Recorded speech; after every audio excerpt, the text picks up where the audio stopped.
The episode Heir Apparent marks a turning point of sorts for the show. Aya, now in a physical body, continues to evolve into one of the show's main characters. Strictly speaking, Aya is from the comics. In Green Lantern Volume 4, issue number 65, Hal Jordan unveils the Interceptor, and the AI is clearly identified as Aya. However, at this point in time, Aya was only a background character in the comics.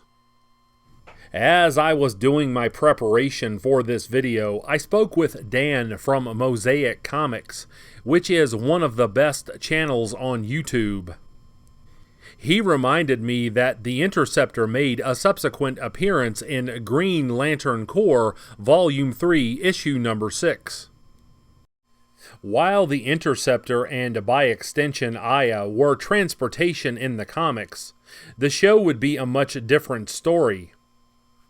Aya's personality begins to flourish in this episode, and we see the start of an attraction to Razor.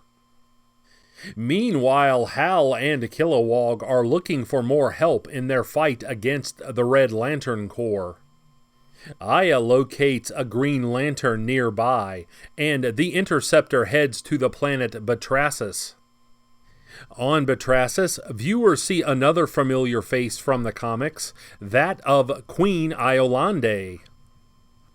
Hal turns on his patented charm and tells her that her name sounds like a waterfall, much to the chagrin of Kilowog. Iolande is aware of the Red Lantern Corps threat. However, she's also at the center of another pressing issue. An aggressive warrior named Kothak insists that Iolande marry him so that he may rule as king. Per the tradition of Batracis, a warrior may challenge for the hand of the unwed queen. In this instance, Green Lantern Duloc shows up to accept the challenge of Kothak. Viewers quickly learn that Duloc's motivation is to halt the ambition of Kothak. And Duloc tells Hal that once he has defeated Kothak, he'll join the battle against the Red Lanterns. Yet another character from the comics, Iolande's brother Ragnar, happily greets the Green Lanterns and shows curiosity over the acquisition of a Green Lantern ring. The intrigue picks up when the time arrives for Duloc to fight Kothak, but Duloc is nowhere to be found. Iolande allows Hal to replace Duloc, but Hal will have to face Kothak without his ring. One of the reasons that I favor Green Lantern over other comics is the versatility of the storytelling. Green Lanterns can face down godlike beings with their power rings, or they can take their power rings off and be involved in a more street-level type of conflict. Aya and Razor go in search of Duloc, but when they find his lifeless body under the castle, he's also missing his Green Lantern ring. During the search, Aya and Razor continue to develop a chemistry.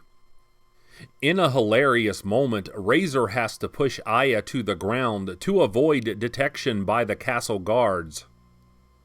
Aya tells Razor that she would prefer that this not happen again. When the day arrives for Hal to take on Kothak in the arena, Kilowog looks on from the stands as he slurps down a considerable amount of ale. Before the battle can end, Kilowog collapses, and he has seemingly been a victim of poisoning. Kilowog's ring leaves him, and it settles on the finger of Ragnar. The megalomaniacal Ragnar immediately tells everyone to bow down to him, and he reveals that he was responsible for Duloc's death. Ragnar reveals that when Duloc's ring didn't choose him, he then murdered Kilowog in hopes of getting a Green Lantern ring. When the onlookers refuse to bow down, Ragnar prepares to blast them with his new weapon, but the ring suddenly evaporates. Ragnar is shocked even further when Kilowog rises from the ground. The savvy nature of the Green Lanterns is on full display here as they reveal that the poisoning was merely a ruse to get Ragnar to reveal himself.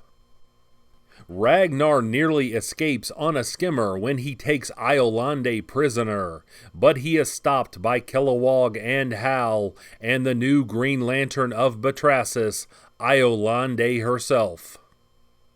This series of events closely resemble those in Green Lantern Volume 2, issues number 1 through 3. In those comics, Ragnar concocts a similar plan that ends with him being beheaded, but not before he sees his sister Iolande being given a Green Lantern ring by Saronic Natu. Iolande and Hal share a kiss before Hal leaves the planet.